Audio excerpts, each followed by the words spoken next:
Canada, New York, John Prado.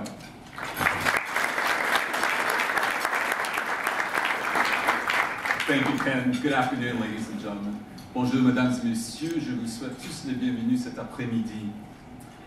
Thank you for joining us. I want to first start by thanking Ken and Candy. They do such an incredible job every time for lunch on very short notice, so we thank you. We also thank you for the ongoing commitment to continuing the dialogue on this incredible relationship we call the Canada-US relationship. As he stated, my name is John Prado, and I'm absolutely privileged to be Canada's Consul General in the greatest city in the world, New York City. And today, I'm equally privileged. I have the privilege of introducing someone who's visited us here now for the third time in less than 8 months, and that is the Minister of Finance from the province of Alberta, Ron Liepert. When we talk about the relationship Canada and US, several words come to mind. We think of words such as friendship. Sometimes we say family. Sometimes we say neighbor, or we say economic partnership. But I think there's a better word, and that word is collaboration, because that word crystallizes how our relationship manifests itself. And nowhere do you see collaboration as strong as between the province of Alberta and this country, the United States of America. Alberta is home to the oil sands. It is the largest producer of Canadian oil and natural gas. And Alberta is of immense importance to this strategic relationship that is Canada and the United States. It is important not only because Canada is the largest supplier of oil and natural gas in the United States, much larger than number 2 or number 3, but we are also a stable, secure supplier of energy to the United States, creating jobs in this country as well as in Canada for the benefit of both our people. Last week, Alberta's Premier Alison Redford, laid out a forward-looking vision in a budget statement delivered by Minister Liepert.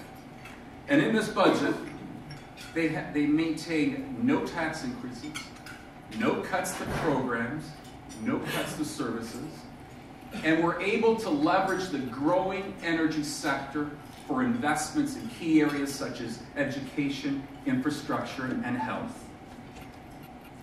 Alberta remains the province to watch in Canada. I'm going to skip a lengthy biography of our minister because this is someone that we know quite well. I will only state that there are very few people in public office that have as much experience in the public sector as they do in the private sector. You will remember him from the last visit here to New York when he was the Minister of Energy, and he outlined a clear vision for Alberta's energy strategy, and he approached the portfolio with depth and purpose. In this capacity now, he's the Minister of Energy, and the Minister of Finance. The Premier has selected the most capable minister possible in the most important position. I'd like to give a strong New York welcome to the Minister of Finance, the Honorable Ron Liepert.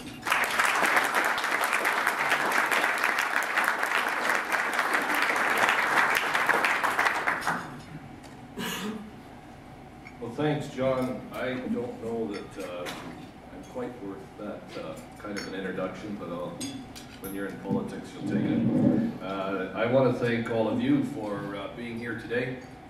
I know that in the city of New York, there are lots of places you can have lunch, and I'm honored that you took the time out of your schedule to come here today.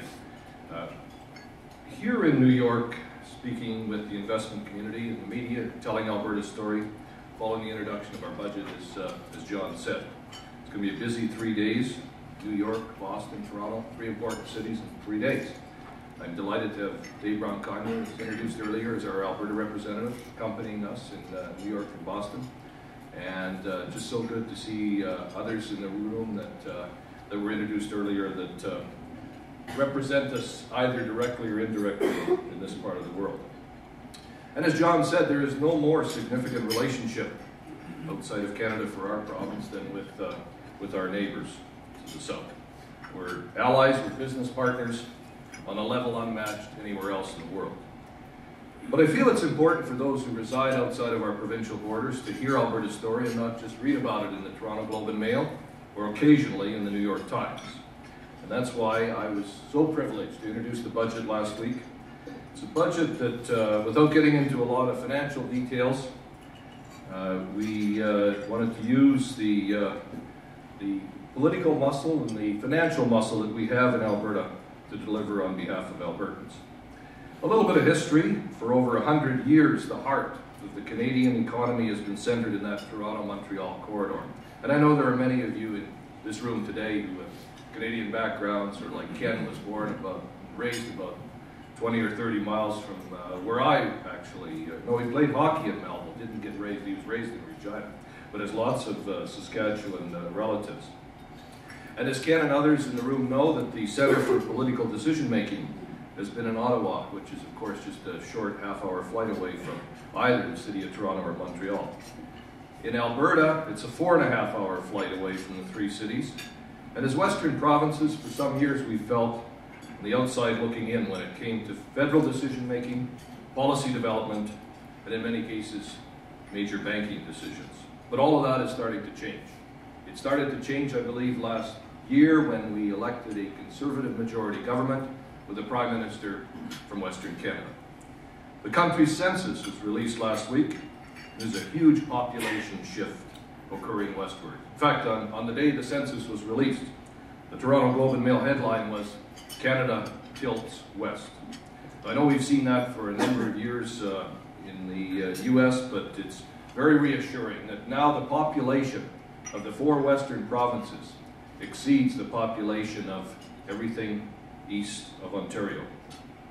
Now, Western Canada, in particular Alberta, are rich in natural resources, almost better than any place in the world. And unlike many of those huge resource deposits, it is the private sector